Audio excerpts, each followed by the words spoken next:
E conforme a Elaine já sabe, Apocalipse tem uma chave, né? Apocalipse tem uma chave. E de acordo com essa chave, hoje nós vamos começar a ver as coisas que vão de acontecer depois dessa. Essa chave se encontra em Apocalipse 1,19, que diz o seguinte: escreve, pois, as coisas que viste, e as que são, e as que hão de acontecer depois destas. Então as coisas que João viu, que é a primeira parte aqui de Apocalipse 1,19, é Jesus Cristo glorificado. Parece um eco, né? É Jesus Cristo glorificado, que a gente encontra lá em Apocalipse 1, de 12 a 18. As coisas que são, nós ficamos 2 semanas estudando, que é a presença e dispensação, que é a dispensação da graça, que é a dispensação da igreja, que é a dispensação do mistério, que é a dispensação do Espírito, que é aquela dispensação que vai desde o dia de Pentecostes. Precisando? Desde o dia de Pentecostes até o dia do arrebatamento. Então, como o Senhor lá, de acordo com as coisas que João viu, que é a nossa primeira parte, as coisas que viste, está vestido para julgar. Nós vimos há umas 4 semanas atrás que várias passagens das Escrituras ensinam que Deus constituiu Jesus Cristo como o juiz de todos e de todas as coisas. De anjos, de homens, de mortos, de vivos, da igreja, dos gentios, de Israel. E o livro de Apocalipse, que é um livro de consumação, que é um livro de passa-régua, que é um livro que mostra como as coisas de Deus se consumam, a gente percebe que essas coisas se consumam, que essas coisas são fechadas com juízo. E de acordo com aquele nosso versículo lá de 1 Pedro, é tempo do juízo de 1 Pedro 4,17, porque a ocasião de começar o juízo pela casa de Deus é chegada. Ora, se primeiro vem por nós, nós somos a casa de Deus, a igreja. Qual será o fim daqueles que não obedecem ao evangelho de Deus? Então, as coisas que são terminam no momento em que a igreja é arrebatada. Nós já estamos, como dizia o Ivan, há uns 15, 16 anos atrás, pelo beiço de uma pulga. Então a gente já está quase caindo do beiço dessa pulga. Lembra? Nossa, há uns 16 anos atrás, o Ivan Araújo Neves falava assim, que a gente já estava pelo beiço de uma pulga. Se há 16 anos atrás a gente já estava pelo beiço de uma pulga, imagina agora, a gente já está na saliva que está escorrendo o beiço da pulga. Já está no pelinho, já, quase caindo. E a igreja pode ser arrebatada a qualquer momento, viu, Jéssica? A qualquer momento a igreja sobe. Aí eu não sei como é que vai ficar aquela questão que o Nathan perguntou, como é que vai ficar esse neném aí. Aí Deus é sábio, Deus se vira, né? Ele dá um jeito aí, eu não sei como é que faz a questão das grávidas. Mas de qualquer maneira, a igreja está nos seus estertores, está no finzinho. A igreja está prestes a ser arrebatada. Então nós já vimos as coisas que João viu em Apocalipse 1. Nós vimos as coisas que são em Apocalipse 2 e 3. E a partir de hoje nós vamos estudar aquilo que o versículo 19 de Apocalipse 1 chama de "e as coisas que hão de acontecer depois destas". Que coisas vão de acontecer depois destas? Destas é onde nós estamos, a presente dispensação. É o arrebatamento, é a glorificação da igreja. Apocalipse não ensina isso, mas nós já vamos ver que, como resultado disso, a igreja já vai aparecer glorificada lá em Apocalipse 4. Nós sabemos que aqui entre Apocalipse 3:22 e Apocalipse 4:1, entre o ponto de igrejas e o D de depois, ali entre o 3:22 e o 4:1, acontece o Bimá, o tribunal de Cristo. As obras da igreja são julgadas, as nossas obras são julgadas. Aquilo que a gente faz de útil ou inútil, o quão útil ou quão inútil nós somos ao Senhor. E isso complementa o que nós vamos ver domingo, viu? Lá no estudo de satanologia, da palê, da armadura, Domingo que vem nós vamos estudar calçai os pés com a preparação do Evangelho da Paz. É a questão da disponibilidade. É a questão do serviço, exatamente. Então, entre quem tem ouvidos, ouça o que o Espírito diz às igrejas, de Apocalipse 3, 22. E depois destas coisas, do Apocalipse 4, 1, acontece o tribunal de Cristo e acontece as bodas do Cordeiro. Aqui já em Apocalipse 4, a igreja vai aparecer glorificada. Ela é representada pelos 24 anciãos, conforme nós vamos ver. Ela já está glorificada. Então vamos ao nosso texto. Eu gostaria de ler Apocalipse 4 todo, porque é o nosso texto inicial, né? Apocalipse 4:1 diz o seguinte: depois destas coisas, que coisas? Apocalipse 2 e 3. Depois das coisas que são, depois destas coisas, Apocalipse 2 e 3. Olhei, lembra que eu comentei que João está sempre olhando, João está sempre ouvindo. O Senhor chamou, sobe, né? O Senhor, como voz que de trombeta, chamou a atenção de João, lá em Apocalipse 1:10. Achei-me em espírito no dia do Senhor e ouvi por detrás de mim grande voz como de trombeta dizendo: o que vês escreve em livros, escreve em rolos e manda para 7 igrejas. Então João ficou esperto, João ficou atento. Ele está de orelha em pé, como se diz, né? E está de butuca. Ele está de olho. Então a expressão ouvi, vi, ouvi atrás de mim, aí ouvi ali, vi e ouvi está sempre aparecendo aqui em Apocalipse. Começa a perceber, né? Então depois destas coisas, depois das coisas que são, depois da dispensação da igreja, olhei e eis não somente uma porta aberta no céu, como também a primeira voz que eu ouvi, aquela lá de Apocalipse 1:10. Lá antes das coisas que são. Como de trombeta ao falar comigo dizendo: sobe para aqui. Hoje eu não engrossei a voz para não ficar tossindo e engasgando, né? Sobe para aqui. Sobe para aqui. E te mostrarei o que deve acontecer depois destas coisas. João, eu vou te mostrar o que vai acontecer depois que a igreja for arrebatada. Apocalipse 4, 5, 6, 7, 8, 9, 10, 11, 12, 13, 14, 15, 16, 17, 18, 19, 20, 21, 22. Vai de Apocalipse 4 a 22. No que o Senhor falou, sobe para aqui. Aí é uma palavra pouquíssimo comum nos escritos joaninos. João não tem costume de usar essa palavra. Talvez imediatamente. Talvez é a primeira vez e única vez que ele vai usar essa palavra aqui. Imediatamente, Apocalipse 4:2. Imediatamente. Ele está meio que fazendo uma alusão aqui ao arrebatamento. Porque nós vamos ver em 1 Tessalonicenses 4 que o arrebatamento é algo que acontece assim rapidamente. Num abrir e piscar de olhos, né? A gente nem... Quanto tempo gastou ali pro gordo piscar, será, hein? Tem que ser... Não dá nem pra... Na hora que você vai apertar o cronômetro, já piscou.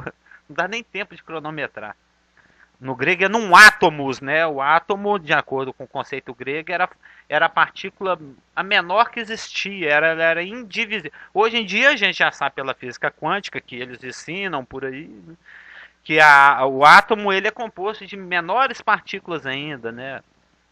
Os quarks e etc, né? As subpartículas. Hoje em dia já se sabe o que compõe o átomo, mas naquela época eles ainda não tinham o microscópio de varredura eletrônica, né?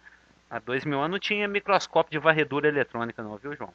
Viu, Geraldo Gordo? É que eu estou pensando no de cá. Então, o átomo era a menor partícula, era uma partícula... conceituava-se como indivisível. Então nós vamos ler que lá no nosso texto de 1 Tessalonicenses é num átomos, numa partícula indivisível de tempo, né? Então imediatamente eu me achei em espírito, João, e eis armado, lembra da doutrina dos tronos que nós estudamos na semana passada? Você acompanhou pela internet, Geraldo? Semana passada nós vamos dar repassando. É um doutrina dos tronos. É por causa da chuva, etc, né? Pois é. Ah, tá. Ah. Ah, tá. Entendi. E eis armado no céu um trono. E no trono alguém assentado. Alguém sentado. E esse que se acha assentado ao simbaleísmo é semelhante no aspecto, porque ele descreve o que ele está vendo, né? A pedra de jaspe e de sardônio. Eu coloquei a crase aqui porque eu quis. E ao redor do trono há um arco-íris, semelhante no aspecto a esmeralda. Um arco-íris de uma cor só. Interessante, né? Ao redor do trono há também 24 tronos.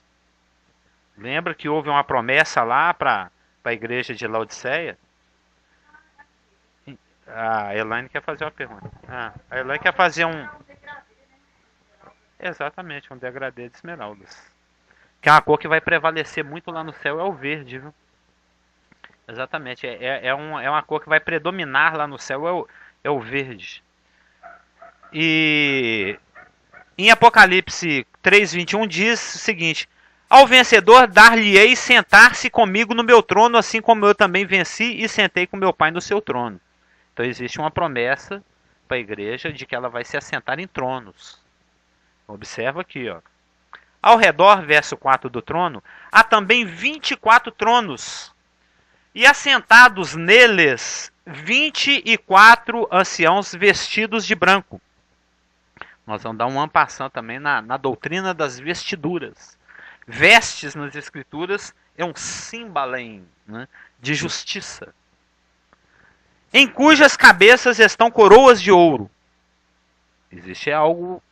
Existe um galardoamento aqui, ó, coroas de ouro. Esses 24 anciãos estão galardoados. Eu estou fazendo esses destaques que vai nos ajudar depois no aprofundar da doutrina, né? Do trono saem relâmpagos, vozes e trovões. Esses relâmpagos, vozes e trovões vão ecoar ao longo de todo o livro, até lá no Apocalipse 19, a gente vai ver. E diante do trono ardem 7 tochas de fogo, que são os 7 Espíritos de Deus, né?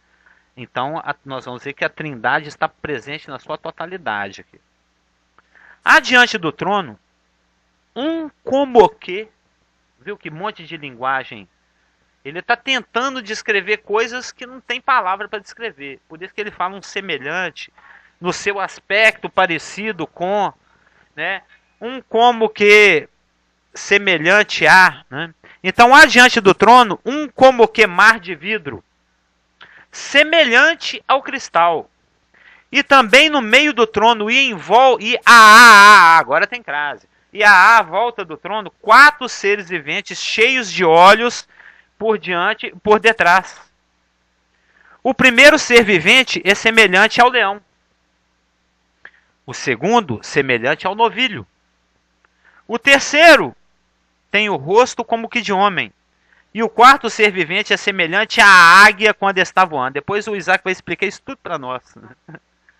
Depois que aprender, aí você vai deixar tudo anotadinho. Se te perguntar, você vai saber. Né? E os 4 seres viventes, tendo cada um deles respectivamente 6 asas, estão cheios de olhos. Isso tudo é figurado. Você não vai ver exatamente desse jeito, não. Você não vai ver um ser lá com 6 asas e um monte de olho. João está tentando simbaleoticamente descrever o que ele está vendo. Então ele está usando símbolos. Né? E os 4 seres viventes, verso 8, tendo cada um deles respectivamente 6 asas, estão cheios de olhos ao redor e por dentro. Olhos por dentro.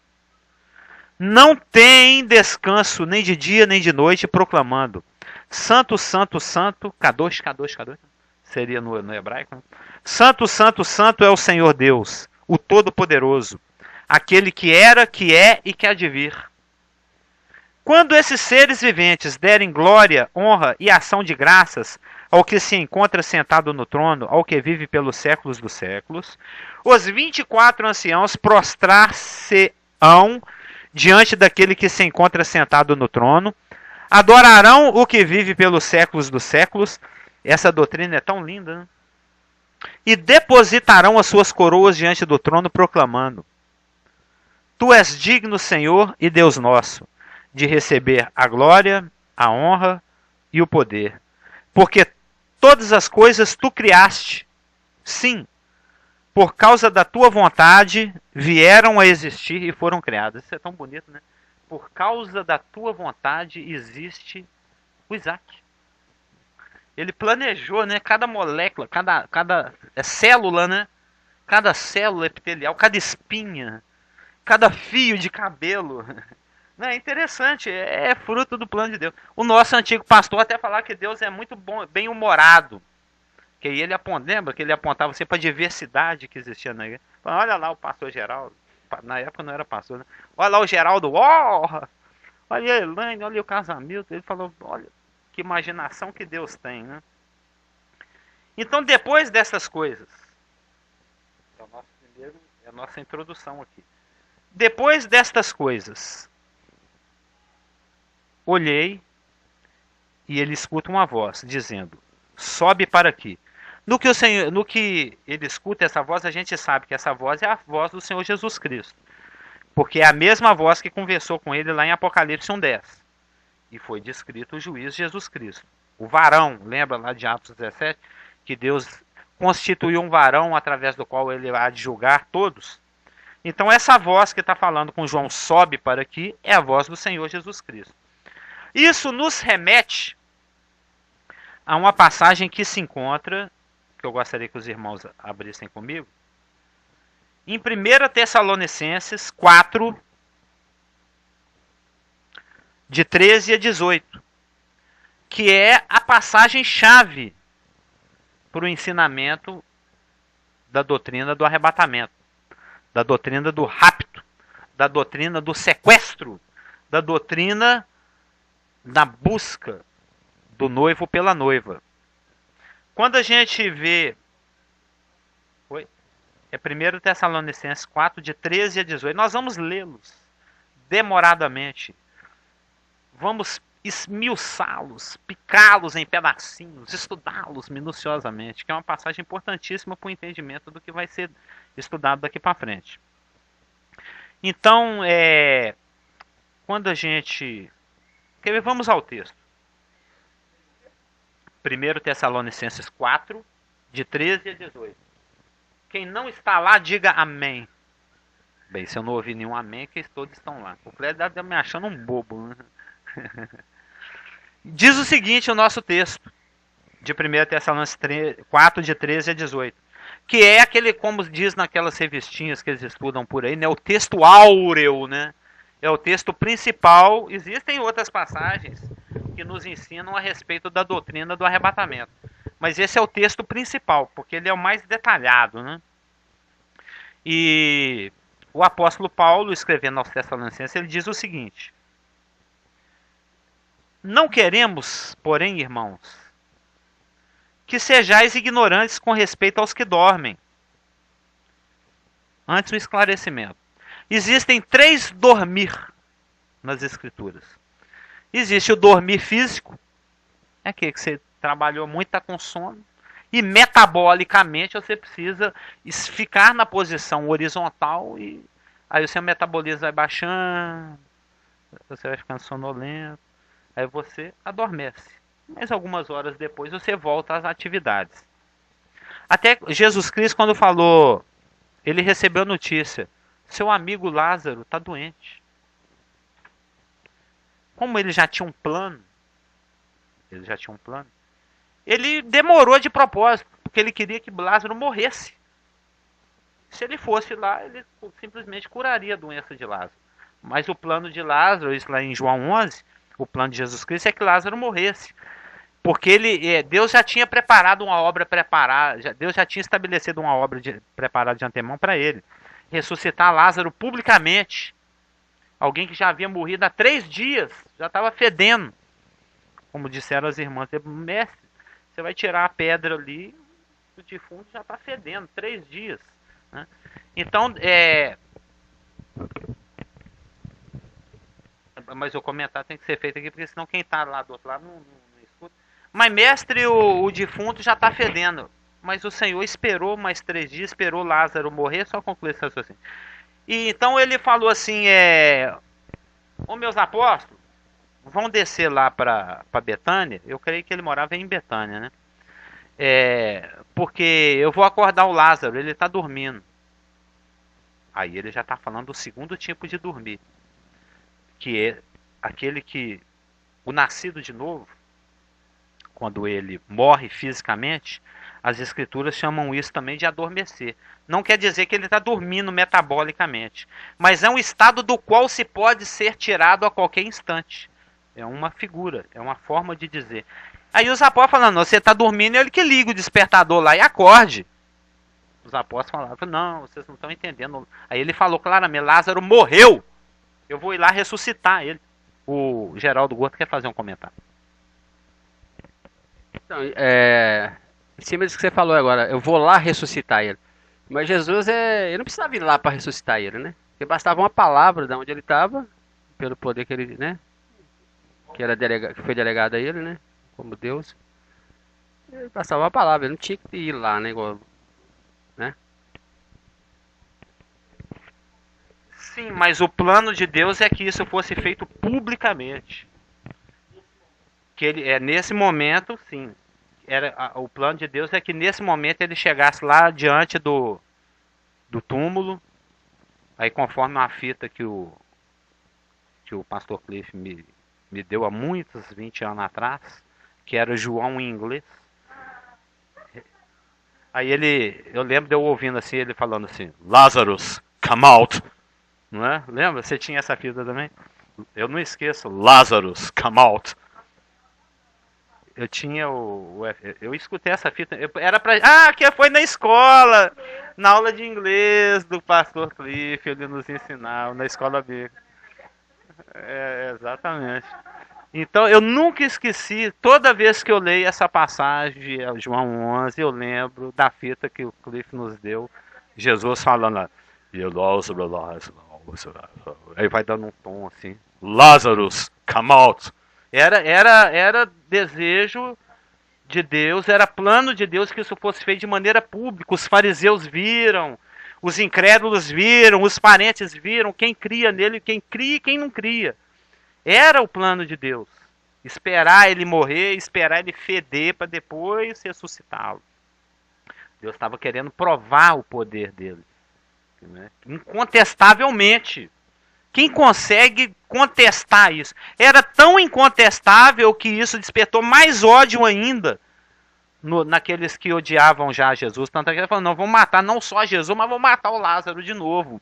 A gente não pode deixar essa testemunha por aí, porque isso é uma prova de que realmente ele é o Messias. Então, existem 3 dormir. Existe o dormir físico, existe aquele estado no qual o crente entra nele, através da morte física, que não é um dormir, mas é o estar morto fisicamente, do qual o estado pode ser tirado a qualquer instante, assim como quando você sacode alguém dormindo, esse alguém desperta, e o que vai nos acordar, o que vai acordar os irmãos que estão mortos, né? Se eu tiver morrido até antes disso, então eu vou subir primeiro que vocês. Porque os mortos em Cristo sobem primeiro, de acordo com 1 Tessalonicenses 4 e 1 Coríntios 15. Tiveram essa intenção de matá-lo novamente. Satanás quer matar o tempo todo, né? Exatamente. Nós vamos ver isso domingo que vem, a respeito da questão de quem serve Satanás e quem serve o Senhor. Os vagabundos e os operosos. Você já viu. É verdade, é um estudo interessante. E então existe o dormir fisiológico, é o dormir que ele aqui toda noite dorme. Existe o dormir escatológico, que é esse que nós estamos falando dele, e existe também o dormir moral. O dormir moral é aquela insensibilização. Nós outro dia até citamos esse dormir moral quando a gente estava estudando Efésios, lá na escola dominical. Mente cauterizada, exatamente. Como é que é? Onde está o nascer de novo? O que ela ainda pergunta? Não.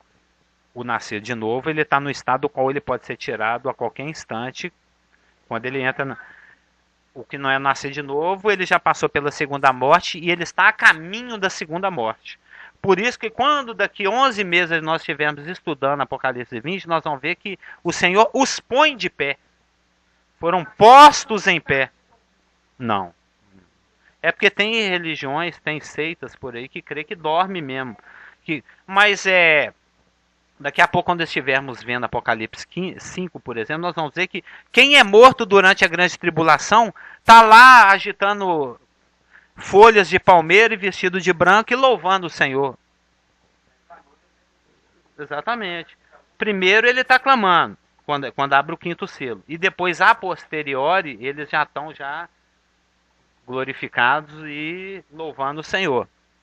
Então não estão dormindo. Não sei que sejam sonâmbulos, né? Que é um monte de sonâmbulo. Digno é, Senhor. O que não são dos sonâmbulos. Então, 1 Tessalonicenses 4, 13 a 18 diz o seguinte: não queremos, porém, irmãos, que sejais ignorantes com respeito aos crentes que já morreram, com respeito aos que dormem, para não vos entristecerdes como os demais que não têm esperança. Está falando dos gentios. Porque rolou um boato nas igrejas da Ásia, tanto em Corinto como em Tessalônica. Primeiro, que a ressurreição já tinha acontecido. Que o Senhor já tinha vindo, já tinha buscado os dele e que quem estava lá tinha ficado para trás.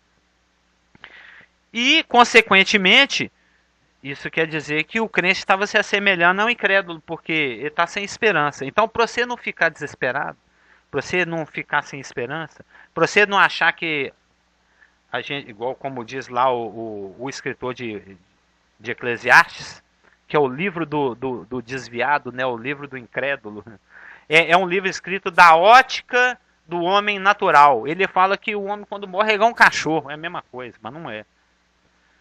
Um nascido de novo, quando morre, é diferente de um cachorro quando morre. Então, para você não ficar ignorante a respeito desse assunto, eu vou explicar.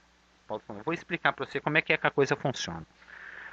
Pois, se cremos que Jesus morreu e ressuscitou, verso 14, assim também Deus, mediante Jesus, através de Jesus, trará em sua companhia os que dormem. Trará em sua companhia os que dormem. Isso se complementa lá com a doutrina de 1 Coríntios 15, que nós vamos dar uma passando também. Ora, ainda vos declaramos por palavra do Senhor isso, nós, os vivos, os que ficarmos até a parúzia, né, até a vinda do Senhor, de modo algum precederemos os que já morreram, os que dormem. Porquanto, aqui é a nossa doutrina, a doutrina do arrebatamento, o Senhor mesmo, ele não vai mandar um anjo, ele não vai mandar um arcanjo, ele não vai mandar o João, é ele mesmo pessoalmente. O Senhor mesmo, dada a sua queleusma, a sua palavra de ordem, ouvida a voz do arcanjo e ressoada a trombeta de Deus, descerá dos céus. Descerá dos céus. E os mortos em Cristo, 1 Coríntios 15, ressuscitarão primeiro.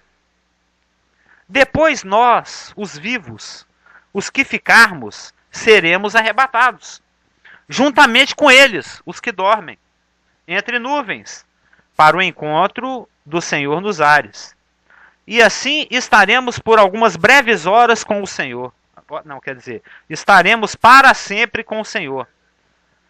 Consolai-vos, pois, uns aos outros com essas palavras. Ou para você não ficar ignorante a respeito de como é que acontece depois que o crente morre, eu vou te instruir. Aí ele instrui de 14 a 17. Então agora usa essa doutrina para ter a mente esclarecida, para ter fé, para entender as coisas, para que vocês se consolem mutuamente. Entendeu? Quando a gente... Eu já li dezenas de livros a respeito desse assunto, talvez os irmãos já devam ter visto alguma coisa a respeito de costumes, a vida cotidiana nos tempos de Jesus. Já viu livros desse tipo? Como era nos tempos bíblicos? A vida nos tempos bíblicos, costumes judaicos, né? Costumes lá da época de 2000 anos atrás. Como era o casamento há 2000 anos atrás? Como é o casamento judaico? O rapaz demonstra interesse pela noiva. Aí os pais conversam. O pai da noiva conversa com o pai do noivo. Vai lá na casa do pai da noiva e fala o negócio seguinte: meu filhão está interessado na sua garota. Tem jeito aí? Você vai com a nossa cara, a nossa família se dá bem, não se dá não, gosto muito da sua família, família honrada. Os pais faziam os trâmites. Quanto que é o dote? Minha filha está custando aí 30 camelos, 20 peças de ouro, 3 de prata, você leva. Afinal de contas, eu fiquei 20, 30 anos cuidando dessa menina. Olha o tanto de leite de cabra que ela tomou. Olha o tanto de fralda que eu gastei. Teve investimento. É esse o raciocínio. Eu gastei dinheiro com essa menina para ela ficar essa moça bonita desse tamanhão aí, ó. Hoje em dia é porque eu costumo mudar, mas lá antigamente era... Então eu gastei aí 20 anos dando leite para ela, mais uns vestidos. Ela usava 2 vestidos por ano. De 3 meses eu comprava uma sandália. Ele põe na... 3 camelos, 20 pepitas de ouro, 2 de prata, você tá levando. E isso tudo publicamente. O pai do noivo entregava o dote pro pai da noiva. O pai da noiva coetava. Tá tudo certinho. Vamos combinar um tempo. Já é sua noiva. Tá garantida para você.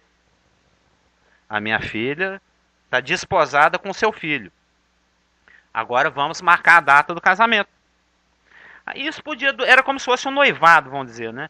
Demorava aí 6 meses, 3 meses, 1 ano, 2 anos, 14 anos. Né? O Jacó combinou, falou, então eu quero casar com a Raquel, mas eu tô duro. Meu pai não tá aqui comigo, então trabalha aí pra mim 7 anos aí, você leva. E na realidade ele trabalhou 14, né? Porque queria casar era com a Raquel. Entendeu? Então o rapaz não tinha, os pais dele não estavam presentes, ele estava sem dinheiro no bolso, vai trabalhando aí, daqui 7 anos você leva o menino. Só que o rapaz não enganou ele tem que trabalhar mais 7. Ele que era o enganador, né? O Jacó significa aquele que passa a perna, ele encontrou um mais esperto ainda do que ele. Deus pôs um mais esperto do que ele no caminho dele, para ensinar para ele como é que a coisa funciona. Aí, na época, quando o anjo veio anunciar a Maria que ela receberia a semente do Espírito Santo para gerar o Messias, ela estava nesse período aí, prometida a José, mas ainda não tinha casado. Aí José falou, puxa, a Maria estava prometida para mim, ela pisou na bola com um Ricardo qualquer aí. Mas, como eu amo muito a Maria e ela seria apedrejada, eu vou assumir a culpa. No que eu fugir, vai dar a entender que eu engravidei e casquei fora. Então eu vou ficar como culpado na história, para ela não ser morta, porque com certeza ela seria apedrejada. Só que o Senhor também mandou o anjo aparecer, acho que para ele foi em sonhos, né? Apareceu em sonhos para José e falou, ó, recebe a Maria como esposa, porque nela está gerada, é fruto do Espírito Santo. E ele, pela fé, creu nisso. E desposou a Maria. Então, passado lá um tempo, depois que tudo está acertado entre as famílias, coisa e tal, o noivo saía com seus amigos da sua casa, é o grande dia, é o dia feliz, ele saía, muita festa, muito pandeiro, muito som, muita alegria. Ele saía lá com a turma dele, os seus amigos lá da casa dele, e vinha até a casa da noiva. A noiva saía com as suas filhas, fazendo aquela barulhada. Ela vinha com as suas concubinas, com as suas amigas, com seus pandeiros cheios de pedacinho de pano, tudo muito colorido, tudo muito festivo. Um dia aguardado e esperado, já há algum tempo. Ele saía da casa dele, vinha até a porta da casa da noiva, tomava a noiva e levava a noiva para sua casa. A partir do momento em que ela entrasse com o marido na porta dele para dentro, ela era considerada esposa dele. Para sacramentar, tudo público. Jesus Cristo está fazendo exatamente isso. Ele já pagou o dote de sangue, preço caríssimo, nos resgatou nos comprou com seu precioso sangue, de acordo com Pedro, sai lá da casa dele, vem até a porta da casa da noiva. Onde é que a noiva mora? Peregrina nesse mundo aqui. Primeiro céu, segundo céu, terceiro céu. Ele sai lá do terceiro céu, fica ali na porta do segundo para o primeiro céu, ali na porta da nossa casa, que é aqui nas nuvens. Ele não chega a entrar dentro da casa, ele não chega a pôr o pé aqui no planeta, ele fica nas nuvens, na porta da casa, chama a noiva, recebe a noiva e leva a noiva para a casa dele. E assim estaremos para sempre com o Senhor. Estaremos assim casados com o Senhor. A noiva, aquela que está sendo formada desde Pentecostes até o arrebatamento. Então, a partir do momento que a gente entra viu uma porta aberta no céu, lá no diz lá em Apocalipse 4. Depois dessas coisas, olhei, e eis não somente uma porta aberta no céu. Então, a partir do momento que a noiva passa por aquela porta ali, ela é considerada desposada. Ela é considerada a esposa de Jesus Cristo, já não é mais a noiva. E aí estaremos para sempre com o Senhor. E como é que vai se dar esse desposar? Como é que vai ser essa questão? De acordo com onde a gente estuda 1 Coríntios 15, Jesus Cristo ressuscita os crentes que têm morrido desde o dia de Pentecostes até aquele último segundo antes do arrebatamento, faltando 1 segundo para o arrebatamento. O crente morre, vai lá para o terceiro céu e já vem voltando com o Senhor. Já vem voltando com o Senhor. Para encontrar com os crentes que vão ser revestidos de... Porque existem 2 tipos de revestimento.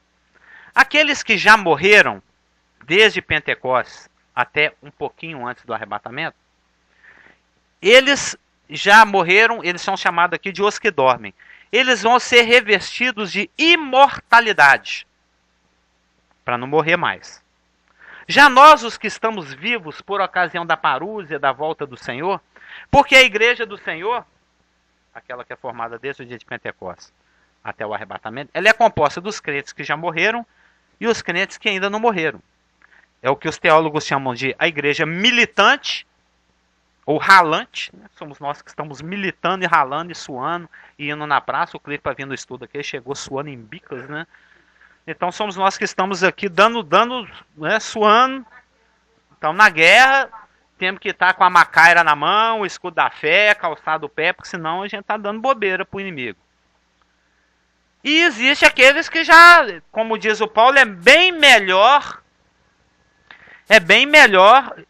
já que ele fala assim, ó, eu não sei se vou, se fico, né? Eu não sei se eu morro e vou me encontrar com o Senhor, ou eu não sei se eu fico aqui trabalhando mais um pouquinho. Apesar que é incomparavelmente melhor estar com o Senhor. Porque para mim o viver é Cristo e o morrer é lucro. Então morrer por nascido de novo é lucro. Né? Você está lá na presença do Senhor, já desfrutando da presença do Senhor, antes de nós que ainda estamos aqui militando e ralando e sofrendo. E na luta. E agitando a macária. E levantando o escudo da fé. E com Satanás no seu encalço, querendo te matar, roubar e destruir. A Elaine quer. Tá lá na presença do Senhor, exatamente. Tanto é que quando acho que é Estevão que foi apedrejado, que o Senhor estava lá em pé ao lado do Senhor, esperando ele acabar de morrer para recebê-lo. Né? Então, a igreja é composta daqueles que já morreram e aqueles que ainda não morreram. Aqueles que já morreram, Cristo os traz juntamente com ele, revestidos de imortalidade. Aí, nesse processo que nós vamos estudar aqui agora, ele nos reveste não de imortalidade, mas nos reveste de incorruptibilidade. Incorruptibilidade, para que a gente não veja corrupção. O Gordo vai fazer uma perguntinha. Um comentário. Você falou aí do que Paulo falou, né? Que estar com o Senhor é melhor, né? Que está desfrutando. Mas esse desfrutando da presença do Senhor é da plenitude, né? Porque nós temos nosso momento aqui de desfrute com o Senhor também. Por mais que seja, né? Tá, mas tem essa diferença, né? Que nós também, enquanto estamos nesse corpo de morte, nós também desfrutamos da presença dele, né? Pela presença do Espírito Santo. Por causa do Espírito Santo é dessa presença. É o nosso é o nosso penhor, né? A gente desfruta uma antecipação. Não é lógico. A santificação, a glorificação e outras são mais aí da doutrina, ela tem 3 estágios: o posicional, o situacional ou processual e o final. Em Cristo, na militância e no final. A gente já é santo posicionalmente, mas a gente se santifica cada vez mais à medida que nós obedecemos a palavra. E vai haver uma santificação final. Já estamos assentados nos lugares celestiais em Cristo. Isso é posicional. Mas a gente desfruta disso aqui no nosso dia a dia, pela fé, através do Espírito Santo. E vai haver um momento final em que isso vai ser pleno, completo, teleio. Né? O que completa o nosso texto aqui de Tessalonicenses se encontra em 1 Coríntios 15, de 50 a 58, que diz o seguinte. 1 Coríntios 15, então vocês ficam com um dedo em Apocalipse 4, o outro dedo em 1 Tessalonicenses 4, e vamos aqui segurando os outros 2. Eu sou esperto, né? Eu vou pondo pedacinho de papel. Deixa um folhetinho lá. Deixa um folhetinho lá em Apocalipse 4, o outro em 1 Tessalonicenses 4, e vamos aqui em 1 Coríntios 15, que diz o seguinte. 1 Coríntios 15, de 50 a 58. É um texto que fala a respeito da ressurreição, que complementa o assunto arrebatamento, lá de 1 Tessalonicenses 4, que nos explica o assunto sobe para aqui, lá de Apocalipse 4. 1 Tessalonicenses 15, 1 Coríntios 15, de 50 a 58, diz o seguinte. Isso afirmo, irmãos, que a carne e o sangue não podem herdar o reino de Deus, nem a corrupção herdar a incorrupção. Eis que vos digo um mistério. Nem todos morreremos fisicamente, nem todos dormiremos. Lembra, nós estamos falando aqui que tem a parte da igreja que já morreu e a parte que ainda não morreu. Que é o nosso caso aqui, né? Se eu já morri, eu não estou sabendo. Nem todos morreremos fisicamente, nem todos dormiremos, mas transformados seremos todos, tanto os que já morreram, como os que ainda não morreram. A transformação vem para todos da igreja, todos, os que já morreram e os que não morreram. Num momento, num abrir e fechar de olhos, né? Num átomos, numa partícula de tempo ínfima, indivisível, imperceptível, ao ressoar da última trombeta, a trombeta soará e os mortos ressuscitarão incorruptíveis e nós seremos transformados. Olha o que a gente estava falando aqui agora. Verso 53. Porque é necessário que este corpo corruptível se revista da incorruptibilidade, para não ver corrupção. E que o corpo mortal, aqueles que já morreram, se revista da imortalidade. E, quando este corpo corruptível se revestir de incorruptibilidade, os vivos, e o que é mortal se revestir de imortalidade, está todo mundo entendendo aí, né? As palavras são grandes e difíceis, mas é fácil. Então se cumprirá a palavra que está escrita. Tragada foi a morte pela vitória. Onde está a morte, a tua vitória? Onde está a morte, o teu aguilhão? A gente tem igreja que canta isso. Ó morte, onde está a morte? Conhece? A tua vitória, Jesus ressuscitou. Ressuscitou. O aguilhão da morte é o pecado, e a força do pecado é a lei. Mas graças a Deus que nos dá vitória por intermédio de nosso Senhor Jesus Cristo.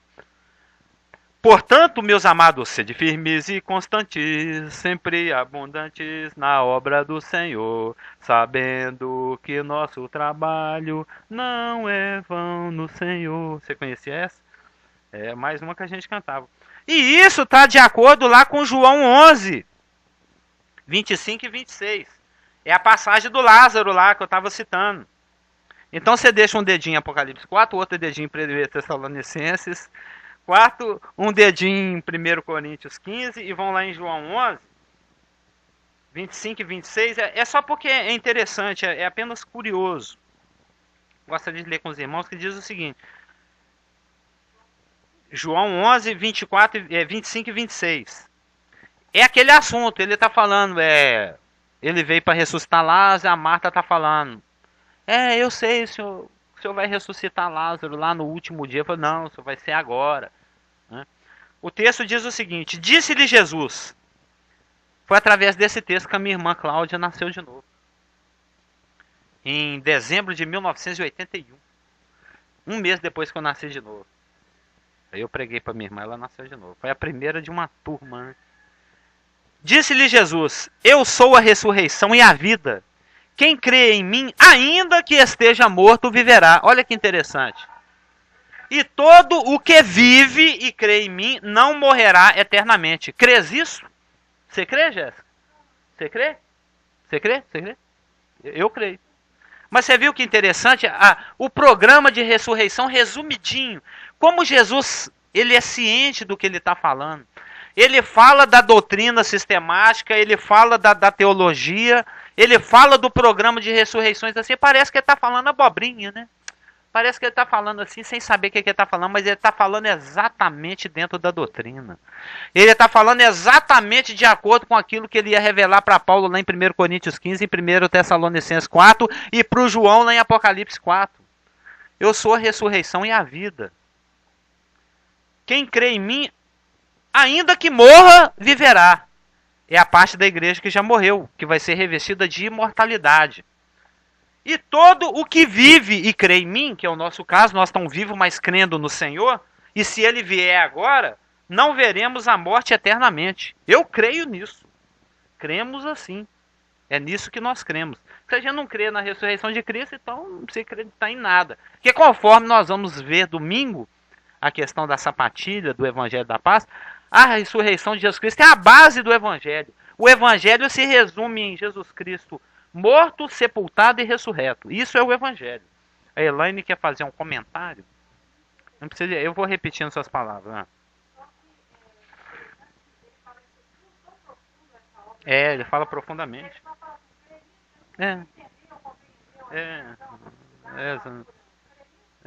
Ela está comentando como é bonito, né? Ele fala algo tão profundo e ele não precisa falar assim. Você quer que eu fique igual aquele casamento, aquele prolixo, você fica blá blá blá blá explicando, você quer que eu explico, você entendeu? Ele só fala, cresço nisso. Creio. Está observando como a coisa fica mais iluminada?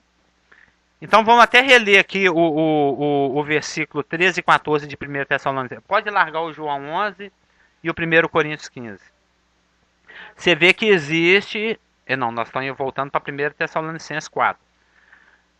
13 e 14. Não queremos, porém, irmãos, que sejais ignorantes com respeito aos que dormem, para não vos entristecerdes como os demais, os que não são crentes, os que não são igreja, que não têm esperança. Pois, é o Evangelho, se cremos que Jesus morreu e ressuscitou, isso é a base do Evangelho, de acordo com 1 Coríntios 15, de 1 a 4, que nós vamos estudar domingo. Porquanto, se cremos que Jesus morreu e ressuscitou, se você crê no Evangelho, se você crê na boa notícia, assim também Deus, mediante Jesus, trará em sua companhia os que dormem. Ora, ainda vos declaramos por palavra do Senhor isso. Nós, os vivos, os que ficarmos até a vinda do Senhor, de modo nenhum precederemos os que dormem. Lembra? Ele traz juntamente com ele os espíritos daqueles que já vão morrendo. Morreu há 2000 anos atrás, morreu há 1900 anos atrás, morreu há 1875 anos atrás, morreu há 1528 anos atrás, morreu há 1278 anos e 3 meses atrás, morreu há 950 anos atrás, morreu há 2 dias atrás, morreu há 1 hora atrás.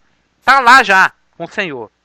Aí ele volta, ele vem trazendo os espíritos dos da igreja, aqueles que vêm morrendo desde o dia de Pentecostes até aquele momento em que ele está vindo. Aí esses espíritos entram nos seus corpos, esses corpos se revestem de imortalidade para nunca mais morrer. Aí então, uma vez que os revestidos de imortalidade estão com ele lá, aí ele chama, ele sobe para aqui, para nós aqui os que estamos vivos. De maneira nenhuma precederemos os que dormem. Verso 16. Porquanto o Senhor mesmo, ele pessoalmente, não é o Maomé, não é o Buda, não é o Miguel, não é o Gabriel, não é a Maria, não é o casamento, não é o Jesus Cristo, o Senhor mesmo, dada a sua queleusma, né? Queleusma, que é traduzida aqui por palavra de ordem, é uma expressão militar. É quando o sargento fala assim, soldado, vem aqui! Sim, senhor, senhor, senhor! Não é? Ele vai lá todo obediente. É uma ordem, é um comando, é uma ordem dada, né? É essa voz que vai acordar a igreja. A gente vê, sempre que Jesus Cristo brada para os mortos levantam. Ele não falou lá para o Lázaro, Lazarus, come out! E ele saiu.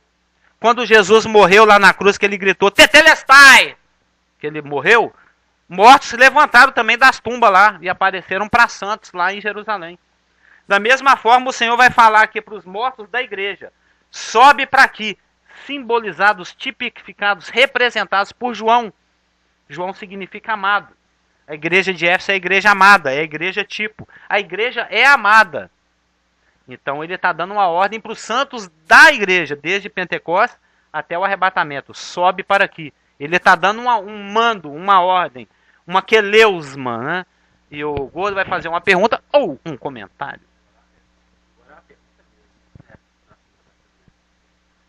Essa ordem, quando Jesus Cristo deu essa ordem, né? Você até ilustrou a questão de Lázaro aí.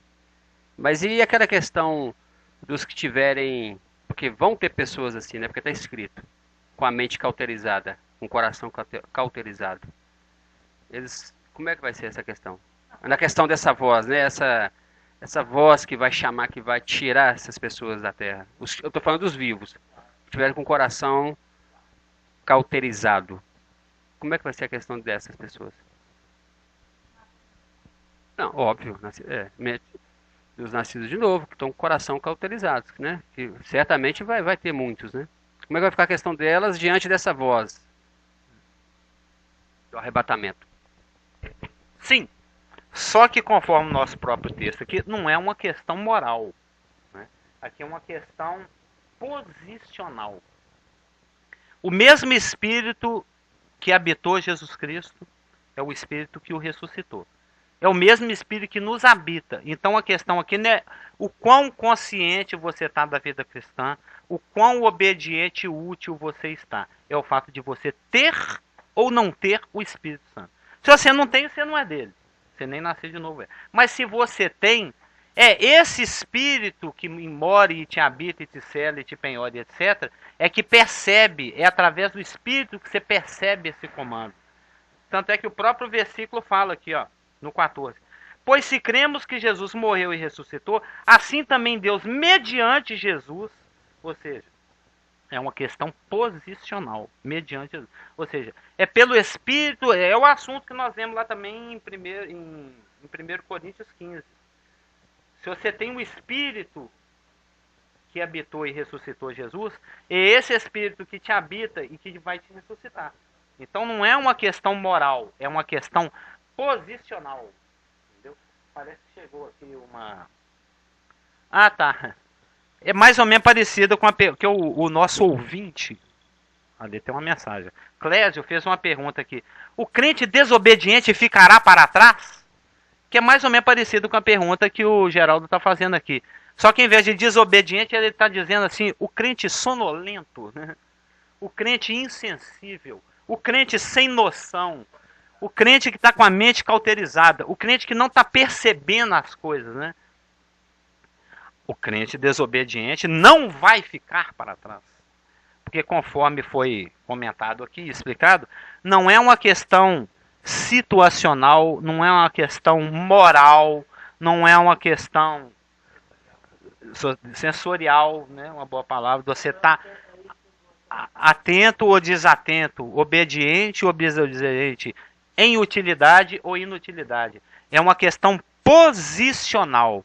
Se você, através do Espírito Santo, foi batizado pelo Espírito que habitou e ressuscitou Jesus Cristo, e, portanto, inserido e colocado no corpo que é a noiva, como diria o Ivan, indefectivelmente você vai subir. Não tem como não subir. Né? O que o Clésio quis perguntar, o crente desviado sobe, sobe.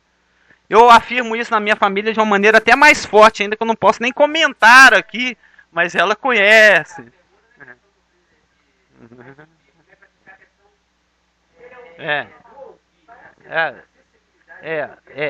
A questão se não é sensorial, não é moral, não é situacional. É posicional. Você já está no corpo de Cristo. Então o crente pecando, o crente obediente, o crente inútil, o crente desobediente, não importa. Se você é nascido de novo, você sobe. Você encontra com o Senhor nos ares. Não me venha com a parábola das 10 virgens, porque aquilo ali não tem nada a ver com a igreja. Aquilo ali tem a ver com o remanescente tribulacional judaico, que nós vamos estudar daqui a uns 8 meses e 2 semanas. Né? Então, no nosso texto aqui de 2 Tessalonicenses, que eu acabei desmarcando, observem, viu Clésio? Você vai subir. Não se preocupe. Não, é claro, ele está sendo didático, é porque ele está querendo que eu responda para as pessoas que podem ter esse questionamento. Claro, mas inclusive no domingo nós vamos estudar a respeito do calçai os pés com a preparação do Evangelho da Paz. O ideal é que a gente esteja atento. Mais do que atento, o ideal é que nós estejamos em serviço. Em serviço. Porque é uma questão de estar exposto ou não a Satanás. É uma questão de você estar ou não estar com a armadura. É uma questão de você levar ou não levar prejuízo. É uma questão de você tomar dardo ou não tomar dardo no meio dos peitos. Ele vai fazer mais um comentário. Não, vai subir. Ou dá ou não. Da Macária? Do tá lutando? De estar servindo ou não? É independente. Vai subir independentemente de qualquer coisa. Você tem que estar no corpo. Você tem que ter nascido de novo. Você tem que ser uma célula da noiva. Tem que ser um osso, um rim, um fígado, um olho, um fio de cabelo, não interessa. Porque a noiva não sobe faltando unha, não sobe faltando cabelo, não sobe faltando as unhas. Não chega maneta nem perneta. Já pensou? Os crentes obedientes compõem o braço e a mão da noiva. A noiva chega lá faltando pedaço. A gente sabe, que nós vamos estudar, que ele vai apresentar a ela teleia. Ele vai apresentar a noiva, nós vamos ver isso, ele vai apresentar a noiva a si mesma teleia. Completa, sem ruga, sem mácula. Porque isso é desconhecer a doutrina do sangue, né? Todos aqueles reconciliação, substituição, justificação e etc. Né? É uma coisa posicional, não vos preocupeis.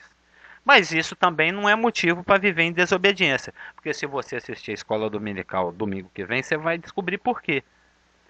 É importante que o crente esteja em serviço. Em serviço. O Senhor convoca os que já estão trabalhando e Satanás convoca os que estão à toa. Nós vamos ver a doutrina da vagabundagem bíblica no domingo. É verdade, toda vez que Satanás chama alguém, esse alguém tá. Aí tinha os filhos de Belial na esquina sem fazer nada. Aí ele chamou para apedrejar o Paulo. Nós vamos ver, assiste a escola dominical ou vai na igreja domingo, vocês vão ver. Calçai os pés com a preparação do Evangelho da Paz. Realmente, exatamente. A mente vazia é a oficina de Satanás. Então observa aqui que no arrebatamento existem 3 sons. Eu até estava esquecendo de dizer isso. No arrebatamento acontecerão 3 sons. Né? Verso 16. Aqueleusma do Senhor, que é a palavra de ordem. 1 Tessalonicenses 4,16. Com K. No grego sempre K. Nem tem que lá, é só K. É quelesma. Tudo é com K. Porquanto o Senhor mesmo ha dado a palavra de ordem. Eu tenho até 3 bolinhas verdes que tá vendo aqui. Palavra de ordem. O segundo é a voz do arcanjo. E a terceira é a trombeta de Deus. Então, uma vez que o Senhor diga que leusmaticamente sobe para aqui, uma vez que o anjo diga alguma coisa, que eu creio que seja arreda para lá. Daí eu estou inferindo, né? 1 Tessalonicenses 4,16. Tem três sons aqui sendo emitidos. Aqueleusma, a voz do Senhor, sobe para aqui. A voz do arcanjo, que eu creio que chega, eu, Carlos Hamilton, particularmente, creio que chega, arreda para lá Satanás. Um é sobe, o outro é arreda, e aí toca a trombeta. Uma vez feito isso, nessa sequência, exatamente. Uma vez feito esses 3 sons terem sido emitidos, o Senhor ter dado a ordem, a voz do arcanjo tendo sido ouvida e a trombeta tendo sido soada, aí o Senhor desce dos céus. Aí os mortos em Cristo ressuscitam e nós somos transformados e arrebatados. Aí acontece aquela coisa da imortalização e da incorruptibilização. Gostou dessa palavra, né? Nós vamos entrar nele agora. A parte 2. A parte 1 nós já vimos. O Senhor dá uma voz de comando. Sobe para cá. Aí vem o 2. Quando a gente vai lá em Daniel 10, que a gente já estudou em satanologia há uns 8 meses atrás, mas vamos se lembrar. Daniel 10, não sei se vocês se lembram, Daniel estava orando.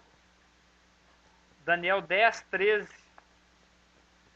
10, 13 e 21 diz o seguinte.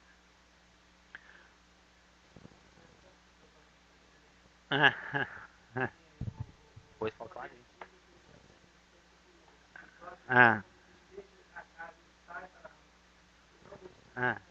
Tá. O pastor está comentando que, da mesma forma como que o Clésio comentou e o pastor tá retornando aqui para nós, que da mesma forma o filho pródigo saiu, comeu bolotinha de porco, aprontou, cauterizou, viveu insensivelmente, mas nunca deixou de ser filho.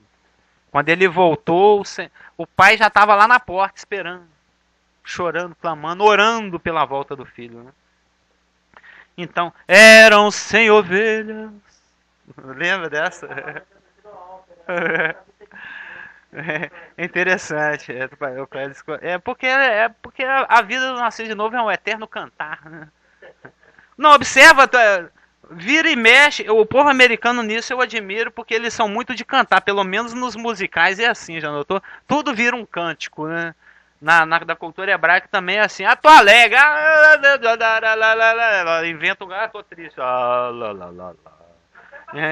Até tá triste, tá alegre, canta alguma coisa. Uma aguinha aqui, porque fala demais. Então o que acontece? Daniel tá orando. Tá orando, isso ainda é lá no Velho Testamento. Hoje em dia não, hoje em dia, porque naquela época era cabeada, né? Hoje é wireless, né? Hoje em dia, que depois do arrebatamento, o nosso link com o Senhor é wireless, né? A gente ora, o Espírito Santo já wirelessmente, já através de gemidos inexprimíveis, já leva a nossa oração para o Senhor, já complementa, já traduz, já é o Google Tradutor, já faz tudo. Antigamente era aquela internet de escada. Lembra da internet de escada? Cai toda hora, tá?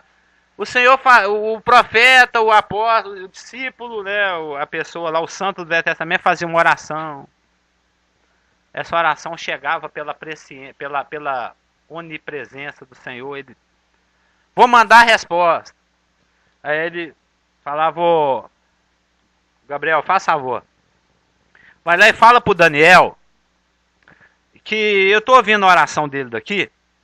E eu sei que ele está preocupado, que as 70 semanas estão acabando, e os 70 anos de cativeiro estão acabando, como é que vai ficar a situação de Israel, o plano de salvação foi por água abaixo, aquilo que eu falei para Abraão eu joguei fora, então eu estou vendo que ele está preocupado. Vai lá e leva a minha resposta para ele. Aí ele vem com aquele que está lá em Daniel, por exemplo, 9, de 24 a 27. Daniel, Ó, muito amado, escuta. 70 semanas estão determinadas sobre o teu povo e todas as suas cidades. Blá, blá, blá, para acessar o pecado, aí ele dá a mensagem. Daniel fez uma oração, vem o anjo com a resposta. Nós sabemos, através da palavra que nós estudamos satanologia, que Satanás é o príncipe da potestade do ar. Você sabe isso lá através de Efésios 2, por exemplo. Que o quartel-general dele está aqui no Epi-Ouranon, né, no céu logo acima das nossas cabeças. Então, o rapaz anjo sai lá do terceiro céu trazendo a resposta para o Daniel, que está lá em Jerusalém, aqui na crosta terrestre. Ele tem que passar pela atmosfera terrestre. E quando o carteiro chegou com a carta na mão, essa é do tempo da Elaine, hein? O carteiro chega na porta da sua casa, a caixinha do correio está lá do lado de dentro. E no caminho tem o quê? Um pitbull. Tem 12 pitbulls. Tarefa dura. Ser carteiro não é fácil, não. Ele tem que passar pelos pitbulls para colocar a cartinha lá na caixinha do correio. É mais ou menos o que está acontecendo aqui no Velho Testamento.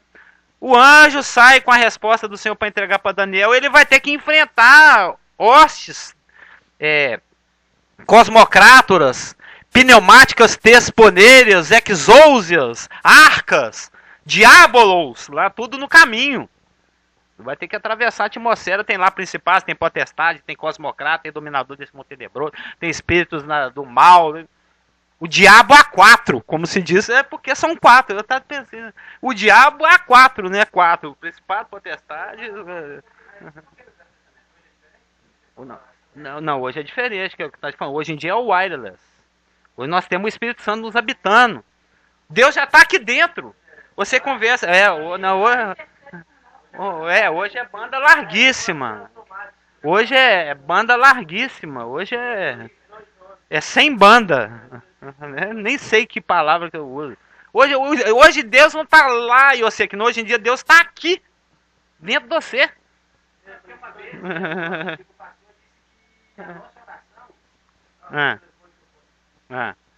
A nossa oração, o que tem?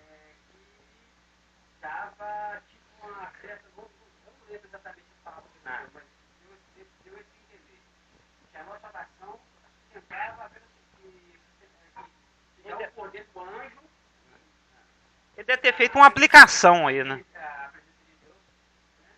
Eu não lembro dessa pregação, não, mas ele deve ter feito uma aplicação. O som hoje tá bom, né, Cleber?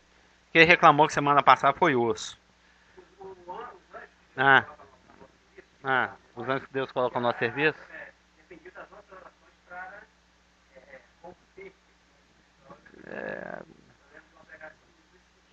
Sim.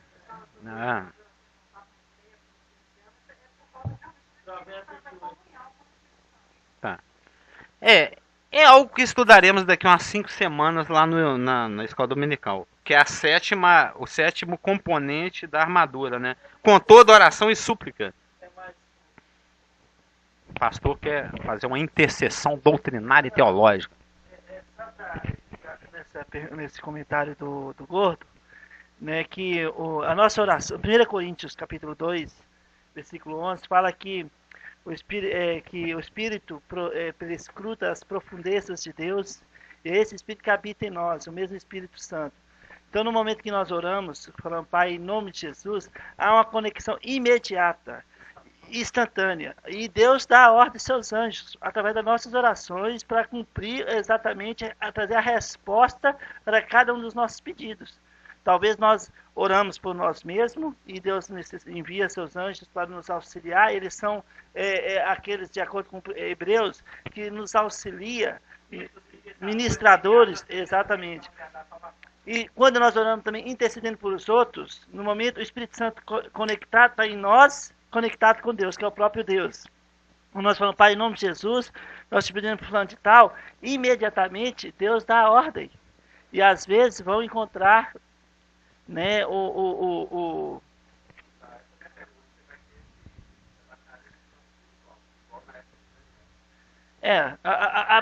a batalha, nós estamos numa luta, como praticamente Efésios 6, é claro que teremos, né? Não, para ministrar, para direcionar, ou dentro da resposta de Deus, ele vai encontrar talvez empecilhos. Mas aí é a luta de Efésios 6. Nós estamos nessa luta, exatamente. Né? E a guerra não é nossa, a guerra é de Deus. E Ele batalha as nossas guerras. Entendeu, né?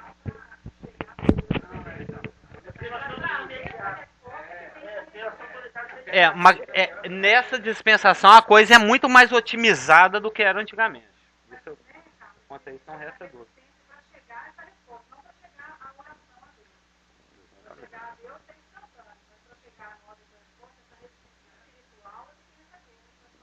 O que eu quero estabelecer é que existe resistência nos ares. Por exemplo, quando a gente vai lá em Daniel 10, 13, a gente lê o seguinte. Daniel está orando, a resposta veio e para o anjo passar entre os pitbull para entregar a cartinha que está na mão para o Daniel quando o carteiro chegou. Exato, a resposta. Ótimo comentário. Ah, tá. Mas o príncipe do reino da Pérsia, isso aqui é um arca demoníaco, né? Daniel 10, 13. Mas o príncipe do reino da Pérsia me resistiu por 21 dias. Olha o arcanjo aí, ó. Porém, Miguel, um dos primeiros príncipes, veio ajudar-me e eu obtive vitória sobre os reis da Pérsia. Aí ele passou pelos pitbulls com a ajuda do Miguel, que é o anjo que luta por Israel, né? É bonito o nome. E trouxe a resposta para o Daniel. Isso se repete lá no 21. Ó. Mas eu te declararei o que está expresso na escritura da verdade, e ninguém há que esteja ao meu lado contra aqueles, a não ser Miguel, o vosso príncipe. O príncipe do judeu, do israelita Daniel. Então nós podemos observar que existe resistência nos ares. Que eles moram... existe resistência nos ares.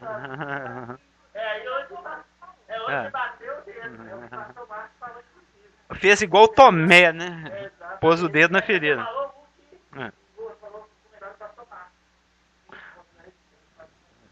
Então, e de acordo com Judas 9, quando você vai. Mas Judas 9, que versículo? Não, porque Judas só tem um capítulo, né?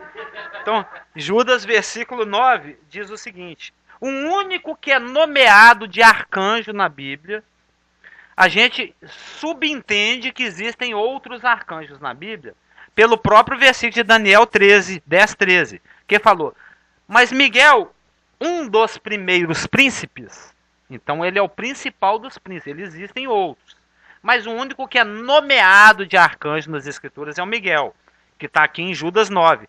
Contudo, o arcanjo Miguel, quando contendia com o diabo, blá, blá, blá, blá, blá, blá, blá, o arcanjo Miguel. Então, já que o único nomeado de arcanjo é Miguel, a gente está sabendo que quem está junto com o Senhor aqui nessa empreitada do arrebatamento de 1 Tessalonicenses 4,16 é Miguel. Então, a voz do arcanjo aqui é a voz do Miguel. E por que o Miguel está presente aqui? Está vindo junto com o Senhor para essa questão do arrebatamento da igreja? Porque a igreja, ao ser arrebatada, ela vai atravessar essa região perigosa. Essa região que está recheada do diabo A4. Né? Tem lá os principais, as potestades, os cosmocrátoras, os pneumática tesponeira, tá o diabo A4 lá, tem resistência demoníaca. Eu particularmente creio por essa que a gente está vendo aqui, que o Miguel vai vir junto com o Senhor, porque o Senhor fala assim, sobe aqui, e o Miguel sai rasgando, abrindo caminho. A gente sabe que ele é o único que tem pertinência, que tem autoridade suficiente para lutar tete a tete, para lutar de igual para igual com o diabo, porque isso já aconteceu antes. Nós acabamos de ler aqui em Judas 4 e em Daniel 10. É o único que tem, que chega lá, põe o braço na mesa e fala, pode vir, diabo. O Mike, Evander Holyfield, exatamente. Então eu creio que a voz do arcanjo, e nós vamos ver aqui, pela simultaneidade, pela questão do grego, existe uma simultaneidade. O Senhor dá a palavra de ordem, sopra aqui. Aí, simultaneamente, o arcanjo vai enfrentando Satanás e suas hostes e abrindo caminho. Ele vai falando, dá licença, não sei se ele vai ser tão educado, né? O arreda daí, o arreda Satanás. Ouvida a voz do arcanjo. Por causa da conexão cai aqui no grego, e simultaneamente a trombeta é tocada. Mas por que a trombeta é tocada? Ele dá a palavra de ordem, o Miguel fala alguma coisa, a gente não sabe. Os mortos são revestidos de imortalidade e incorruptibilidade. A gente observa que tem passagens lá no Velho Testamento, como por exemplo em Josué 6,16. Vamos dar uma chegada lá. Isso é uma tática de guerra. Tudo nós vivemos numa guerra, gente. Tudo é uma questão de guerra. São movimentos de guerra. Era uma tática de guerra. Alaridar, gritar e tocar trombeta ao mesmo tempo. Isso confunde o inimigo. Vamos lá em Josué. Vem com Josué lutar em Jericó. É o 6º livro. Gênesis, a Lulu sabe. Gênesis, Êxodo, Levítico, Números, Deuteronômio e Josué. 6:16. O Clésio cantava essa. Vem com Josué lutar em Jericó. Ei, Jericó, ei, Jericó. Parece uma ópera, né? Josué 6:16 diz o seguinte. Josué e a turma dele tá lá obedecendo o Senhor. Rodeando Jericó por 7 dias. Lá no verso 15. Ó. No 7º dia, o inimigo já não sabe o que fazer mais. Esse pessoal não vai parar de rodar aqui, não? Jericó com aquelas muralhas imensas.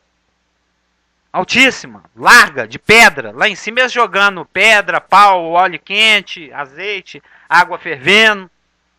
Aqui eles não entram. Mas fica aqui um monte de gente rodando. Os israelitas rodeando. E eles não sabem o que está acontecendo. O que vai fazer? Vai ficar rodando aí até quando? 7 dias. 7 dias rodando. Igual antes ficou rodando nessa praça aqui. No 7º dia, madrugaram ao subir da alva e, da mesma maneira, rodearam a cidade 7 vezes. Somente naquele dia rodearam a cidade 7 vezes. E sucedeu que na 7ª vez, quando os sacerdotes tocaram as trombetas, disse Josué ao povo, gritai, porque o Senhor vos entregou a cidade. Observa que existe uma simultaneidade. Todo mundo gritando e trombeta tocando. É uma tática de guerra. Confundindo o inimigo. Deixando ele desbaratinado. Deixando ele zonzo. Epa, o que está acontecendo? Aonde? Oi? O quê? Oi? Oi? Como é que está acontecendo aí? Está tocando, estão gritando. E nós estamos passando. O arcanjo gritando, a trombeta tocando, Satanás, cadê? Onde é que eu tô? O que é que eu pego? Quem eu pego primeiro? O Cliff passou. Opa, a trombeta tocou uma vez, eu passo. Aí nós vamos passando. E não pega ninguém. Entendeu? E é interessante como existe uma movimentação. A mesma coisa aconteceu em Josué 7. Juízes. Não, nós estamos na guerra. Juízes 7, de 20 a 21. O crente pangua muito, sabe como é? Ah, tá. Juízes é logo aí depois de Josué. Juízes 7, 20 a 21. Diz o seguinte. Aqui, se não me engano, já é o caso do Gideão, O Gideão com a turma dele. Assim tocaram as 3 campainhas. As 3 companhias. 3 grupos de 100 homens, né? Lembra? Todo mundo conhece a história do Gideão. Ele estava com muita gente, eu falei, tá, tem gente demais ainda, eu quero essa vitória mais espetacular. Aí mandou a turma tomar água, e só sobraram 300, dividiu em 3 companhias de 100. Assim tocaram as 3 companhias, as trombetas, e despedaçaram os cântaros, e seguravam na mão esquerda as tochas, e na mão direita as trombetas que tocavam, e exclamaram, espada pelo Senhor e por Gideão. E permaneceu cada um no seu lugar ao redor do arraial, que todo deitou a correr, a gritar e a fugir. Viu como é que o inimigo ficou? Ah, meu Deus! Que gritaria é essa? Eles eram muito mais do que a turma do Gideão. O Gideão era 3 míseros homens, 300. A turma dos midianitas, se não me engano, eram milhares. Mas aquela bagunça, grito, trombeta, cântaro quebrando, aparecendo tocha para todo lado. Aliás, o pastor pregou domingo passado, o arraial dos Círios fugiu de 2 ou 3 leprosos. 4 leprosos. 4 aleijados lá, caiu o dedo caindo no chão. A pessoa lá toda incompleta. E acho que eles mexeram na moita, alguma coisa assim. Fizeram um barulhinho, um farfalhar das folhas lá. Saiu todo mundo, deixou até a roupa para trás. Deixou tudo, deixou comida, deixou o acampamento. O pastor Cleiton estava lá na pregação, tá, pastor? Você lembra? Domingo passado, do pastor? Por causa do barulhinho de quadra pró.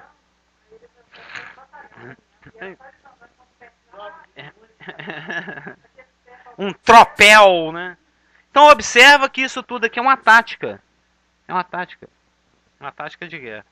Então, observa como vai ser espetacular o nosso rebanho. Vai ser legal, vai ser show, não vai não? É só o Senhor gritando, morto ressuscitando. Nós vendo o Miguel lá desembaiando espada e gritando, trombeta tocando, a Jéssica passando, a Elane segurando o vestido dela, indo junto, e nós subindo, para encontrar com o Senhor nos ares. Sobe primeiro os mortos em Cristo, são revestidos de imortalidade, depois subimos nós, somos revestidos de incorruptos village, né? Incorruptos village é uma palavra muito grande. E depois nós, os vivos, os que ficarmos, seremos arrebatados juntamente com eles, os que estavam dormindo, né, e estavam mortos. Entre nuvens, que é um símbolo de glória, de glorificação, viu, Isaac? Nuvens, símbolo de glória. Para o encontro do Senhor nos ares. Nós vamos encontrar com o Senhor lá na porta da nossa casa, lá nas nuvens. Aí ele nos toma lá na porta do primeiro céu e nos conduz lá para o terceiro céu. Aí estaremos para sempre com o Senhor. Consolai-vos uns aos outros com essas palavras. Ou seja, voltando aqui no nosso Apocalipse 4:1, depois dessas coisas olhei e eis não somente uma porta aberta no céu, como também a primeira voz, aquela lá do Apocalipse 1:10, a de Jesus Cristo, que ouvi como de trombeta ao falar comigo, dizendo: sobe para aqui, e te mostrarei as coisas que devem acontecer depois o que deve acontecer depois dessas coisas. Imediatamente, num abrir e piscar de olhos, a trombeta tocando, nós subindo. Eu me achei em espírito, ele figurando a igreja aqui, né? E eis armado no céu um trono, e no trono alguém sentado. Aí na semana que vem, a gente dá um repassão na doutrina dos tronos. Lembra da doutrina? Você lembra da doutrina dos tronos? Aí nós vamos ver. Nesse momento aqui em que João se vê em espírito lá no céu, que ele passa pela porta, que ele ouve e obedece o sobe para aqui, que ele passa pela porta, que ele se acha em espírito lá no terceiro céu, igual nós. Opa, estou na glória. Ele já vê o Senhor assentado nesse trono armado e rodeado de 24 anciãos. Ele já está vendo a igreja glorificada. Então, entre esse sobe para aqui e essa turma, esses 24 sentados ao redor do Senhor, a igreja já passou pelo processo de julgamento das suas obras e já passou por aquela ceia que ele estava tão ansioso de comer novamente conosco, que ele fala lá na última ceia, lá daquela antes da morte na cruz.